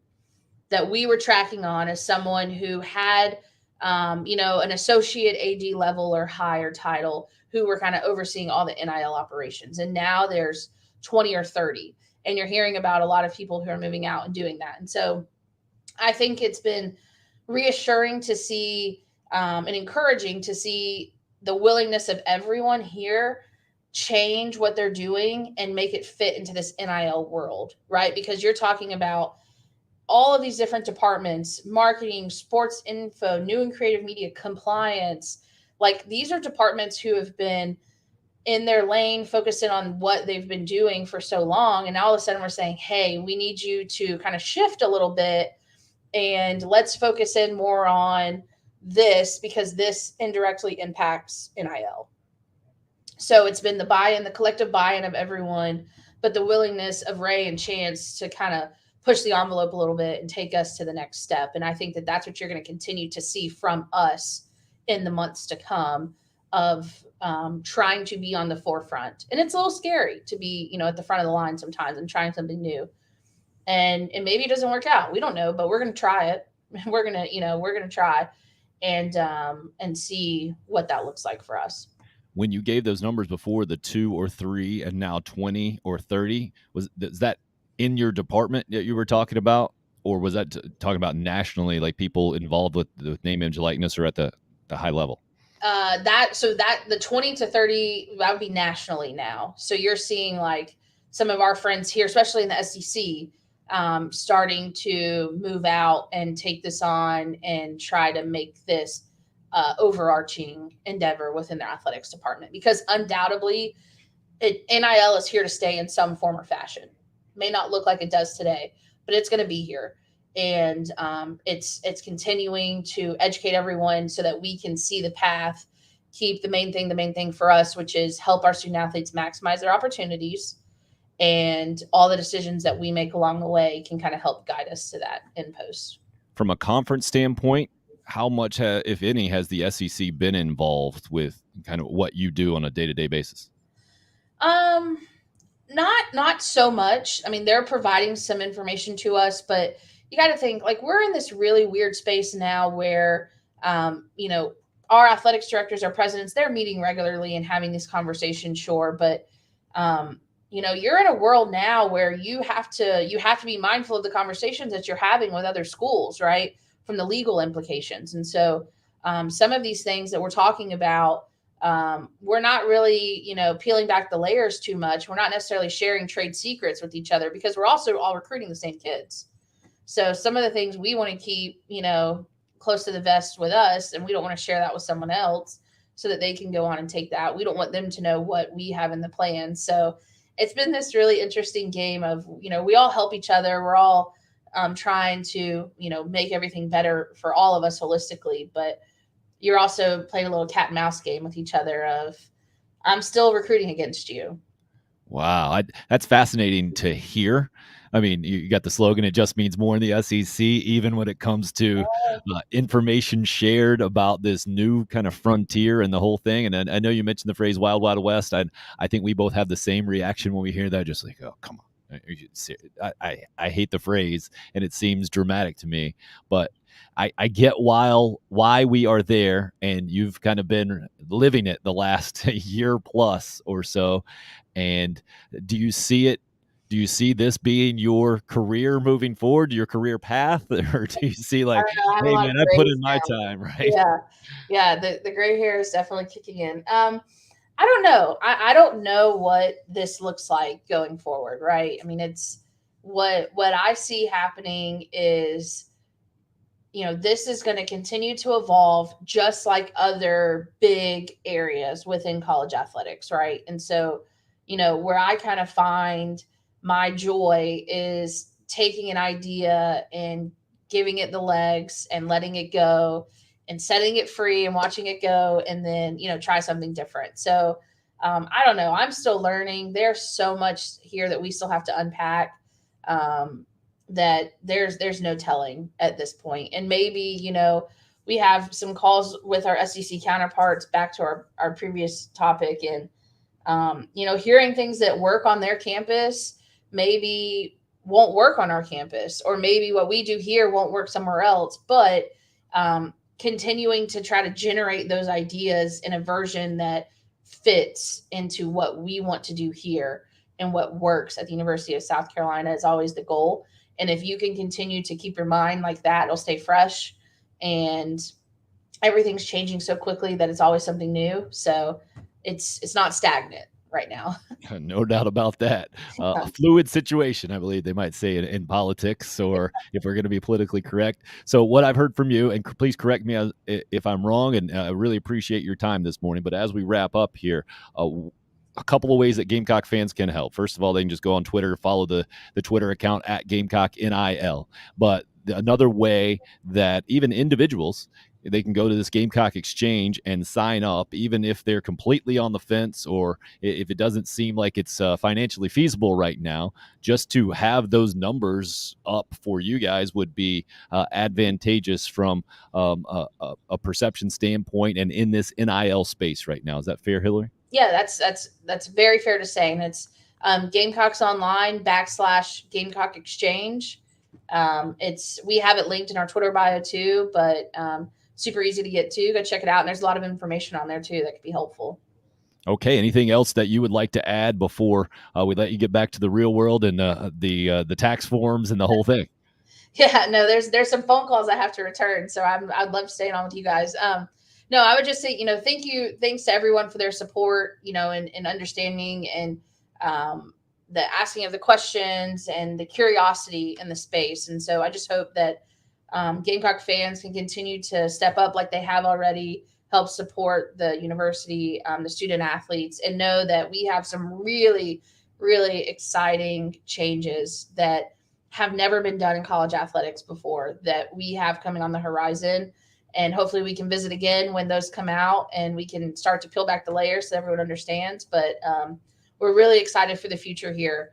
And we know that this is going to help become a differentiator for us. And that's exciting. So. Sounds good. Hilary Cox, Associate AD over at USC. Has got to get back to the real work over there in the office. Really appreciate you joining us and all the information. Good luck handling all this before. An excellent job hyping up the future stuff. Nice work. Yeah, thanks, Tim. Y'all have a good day. All right, Hilary. Appreciate her time for sure. Just weighing in with a great interview. Very educational on the YouTube live stream. That was crazy for me to hear at the very end. And what she talked about throughout the interview, it didn't dawn on me the reality of the 180-degree mind switch that people working in an athletics department in major college athletics had to have to compete in recruiting. She just ended with, Gamecock fans, thank you for paying our athletes. Thank you for your support. Please continue to do that. Her job used to be, Gamecock fans, you can't pay our athletes. Nuts, right? Absolutely nuts. But that's where we are. I mean, it's just one of the nutty things going on July 7th, 2022 in our country these days. But I was kind of happy to hear that if she has heard complaints or that old school, maybe it's an old school like sports talk take of, I'm not going to support college athletics now that this has just turned into pro sports, and I can't believe they're taking money, and that just has ruined it for me. I'm not going to watch anymore, be part of it. We all know. Come on, man. Seriously, you're not going to watch a big-time football game because of that. I'm glad maybe she has heard some of that, but maybe it hasn't been directed exactly towards her. And the real world implications of all this stuff, I certainly haven't thought through. The fact that one of her jobs is, hey, let's get all this tax stuff in one form to these athletes, as opposed to whatever's easiest for the business, right? And man, I can't imagine that is such a monumental task to continue to adjust to where the world, because you got to remember, being in the athletics department, she's in like compliance. First of all, that is a really difficult job because nobody likes you. Maybe I'm over generalizing there. Hilary seemed awfully pleasant, and maybe coaches that really understand the whole situation, they value someone to make sure that everybody's on the up and up from the NCAA perspective. So maybe there is some value there. But I we heard the story from Michael Roth in one of the first programs on the show, might have been show number 1, about how someone from compliance, and he mentioned everybody in there, yeah, I like you guys, but someone told him because he wrote his last name, he wrote Michael Roth on a flyer he put out in college where he was basically doing a business of buying back books. They said, no, you can't do that because you're a baseball player. And it was just his name, Michael Roth. You couldn't put his last name on there. It was the compliance decision there with the way the NCAA worked. Oh, I can't imagine doing that job.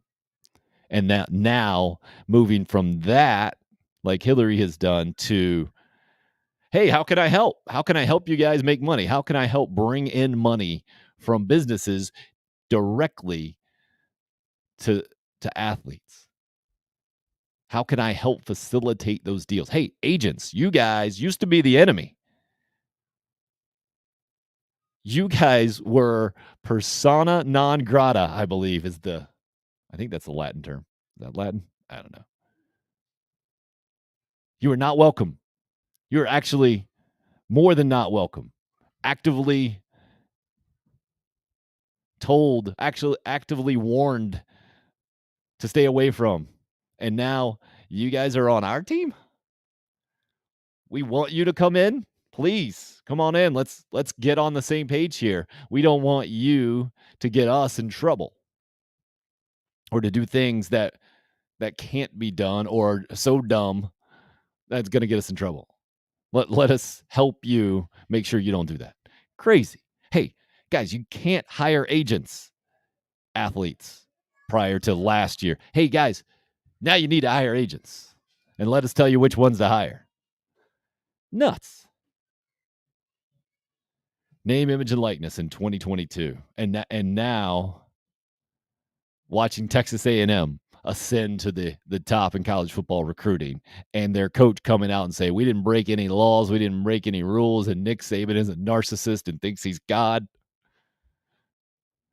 Deion Sanders saying, no way. No way we got this guy $1 million. He just really likes me and what I have to offer him and can completely develop him. Whew. Yeah, no doubt. Spidey's talking to Jason about taxes and the reaction to paying taxes. Got to be a slap in the face reality. Yeah, I'm trying to remember when it dawned on me. I think maybe it was I was fortunate enough to have a little part-time gig in high school. Like my JV basketball coach was his side hustle was doing like carnivals on the weekend. Carnivals, maybe like festivals, maybe might be the best way, and setting up little booths. And so it's basically a carny. It was my first part-time job, where I remember having to fill out the form, taxes. That was the first time I think I ever filled it out. And then having been told this get paid, it probably was like $10 an hour at the time. And then doing the math in my head, hey, I'm going to work 8 hours. I'm going to get $80. Great. Getting the check. This is not $80. What's going on here? What is this? Where is this money going to? So it was relatively early on, but on a really small scale. And I would think a lot of just college students in general have gone through that. Maybe not as much from an athlete perspective because of all the time and dedication and everything that goes into being an athlete, and the investment into that, certainly well worth it in so many ways. But yeah, for those who are uninitiated at all, I think it's great that they're getting that at an earlier age. I really do. The narrative in the country that these are just kids and they can only handle so much. I can't rationalize that thought process with you can be 18 and join the military. That doesn't make any sense to me. Who will be the first college athlete snagged by the IRS for tax evasion? Yeah, shouldn't there be some sort of provision? I mean, we talk about the NCAA having ridiculously large rule books and bylaws and the whole thing. Well, the tax code for the IRS is the prime example, right? Shouldn't there be some provision out there? I think that would be, if somebody hasn't done that, let me give a politician a great idea right now from a national perspective. Wouldn't you want to be the politician that was behind giving a window to college athletes during this introduction of name, image, and likeness? I don't know what the exact term is. Leniency, I think, might be the exact legal term. Leniency during a reasonable period of time to end up paying what they actually owe and not being penalized like a typical tax penalty would happen, a tax evader would happen. Somebody's got to get behind that nationally, right? Yeah, Roger weighing in on the ridiculousness of this, from not being able to sell books back to getting $9 million in one supposed case. Wow. Yeah, Roger, I'm with you. And that $9 million, at least I think he's probably referring to 9.5, sir, that was reported by on3.com, that quarterback from California is getting to go to Miami, and that he turned down an $11 million deal. That was what was Florida was floating out there. An $8 million deal for another California quarterback that's going to Tennessee. Those are the ones that I'm filling in the blank from what Hilary said. She mentioned, there might be 4% of kids out there that are involved in major deals, and that's what you hear about in the whole thing. Well, you hear about it because it's all the money, right? And it's not 4% of the money that's out there, 4% of the athletes maybe, and that 4% of the athletes making up 94% of the money, maybe. But it's her job to take care of 100% of the athletes, and so I completely understand where she's coming from. By the way, Spidey, listener of the day. Well done, sir. At 18, I was working construction, taxes the least of my worries. I knew about budgeting and finances thanks to my job at 16, working as a dishwasher. Exactly. And that's now seeing it from a parent perspective. Like maybe all these gas baggy hot takes are coming from non-parents that say, no, you can't expect kids to do this and the whole thing. What are you talking about, man? I'm teaching my 7-year-old about money. I'm encouraging them to do their cards and sell baseball cards or basketball, football cards, whatever, Pokemon cards. I let them go when they're at the card store and talk to the poor guys working these card stores. Like, hey, yeah, you go. You're in charge of your own money. You got to figure out how to make it work. I'm here in case you have any questions, or like I'm watching. I'm overseeing this thing, but you got to figure it out. The earlier, the better. And so that's such a ridiculous note. It's such an insult. Because I remember when I was 18, I hated being talked down to like that. Absolutely hated it. I think don't all 18-year-olds hate to hear how they're not old enough or mature enough or adult enough? I don't even know what that means exactly. Like, I've met so many really responsible and mature people at a young age and so many irresponsible and immature people at an old age. The thinking that it's an age thing, irks me. Thanks for letting me get that gas baggy hot take, that little rant out. Oh, that feels better. So the takeaway from Hilary that I heard is things have dramatically shifted in college sports. And now it is that other piece she put out there about recruiting, man. How you're like looking both ways, looking over your shoulder if you're in a situation to share information or compare what's going on, because everybody's recruiting against everybody. Crazy to me. It just, again, it reinforces why I'm not sold on this super conference idea. The fact that because Texas and Oklahoma have joined the SEC, because UCLA and Southern Cal joined the Big Ten, that now we're just getting super conference, because just hearing that is a great example to me of how individualistic, how single-minded you have to be, and what Hilary is talking about as well, about how other schools, they said, all right, now you're in charge of name, image, and likeness. That's a new department. You figure it out. Everybody else with your other departments, you guys keep going down your tunnel. Instead of being, I mean, it reminded me, as she was describing it, of federal government structure, right? Everybody working in their own parallel ways. How the FBI and the CIA are always, they're clashing because they want to protect their turf and they're doing their job. And it's so ridiculous from a zoomed out perspective that, hey, you guys are supposed to be in charge of getting the bad guys, right? Not taking the credit for getting the bad guys. Let's see what Spidey's got to say. I love seeing as a 6-year-old with her lemonade stand and her mom near my building selling lemonade, counting money, giving exact change, entrepreneurship at a young age. Exactly. So to think that, first of all, the notion that college athletes aren't worth a ton of money, aren't valuable to an athletics department, is massively naive. Massively naive. I mean, think about Jadeveon Clowney, the impact that he had at South Carolina, and saw none of that money directly from a name, image, and likeness standpoint. He was on a billboard, his face selling tickets. None of that money.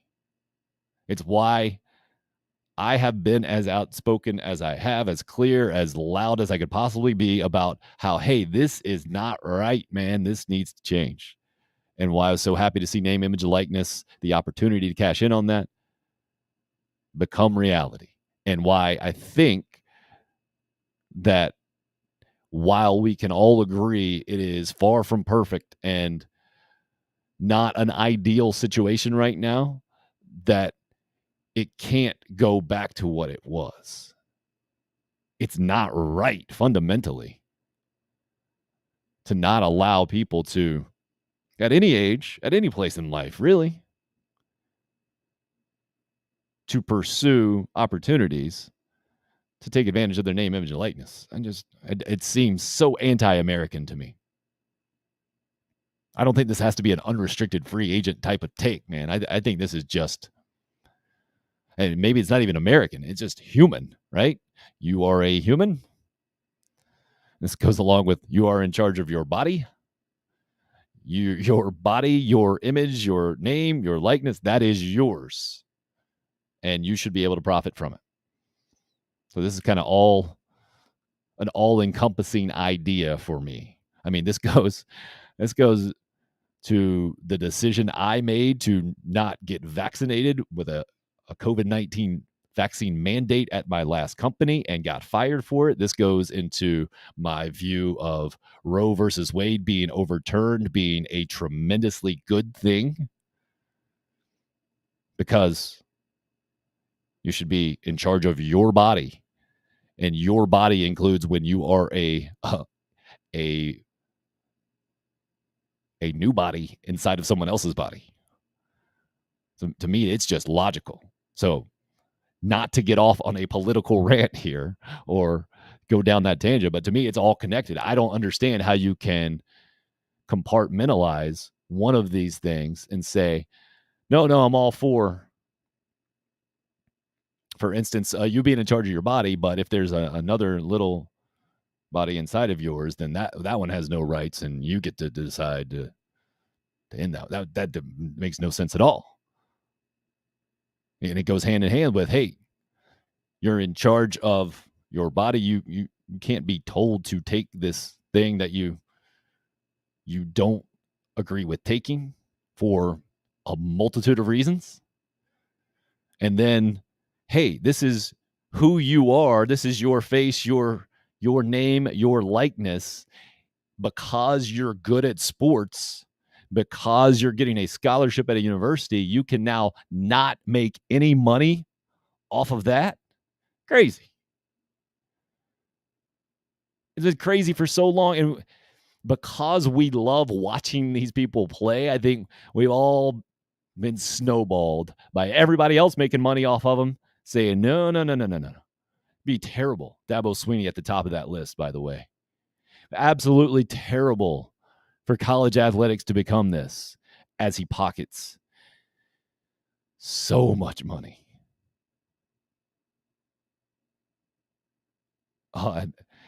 Brutal. I mean, again, Steve Spurrier, you know how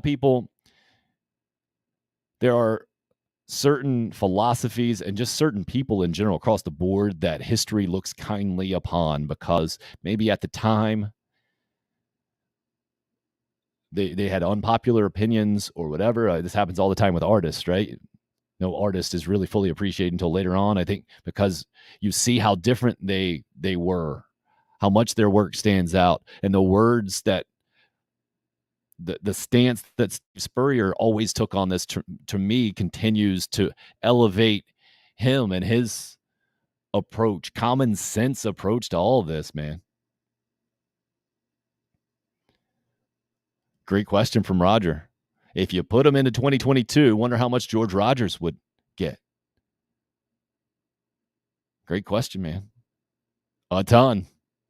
And Gamecock fans hope they can see a 2022 or not too distant future version of this with a player who's really, really good and gets in the Heisman Trophy conversation. And you got a guy at quarterback right now who was in that conversation this time last year, a preseason conversation, albeit.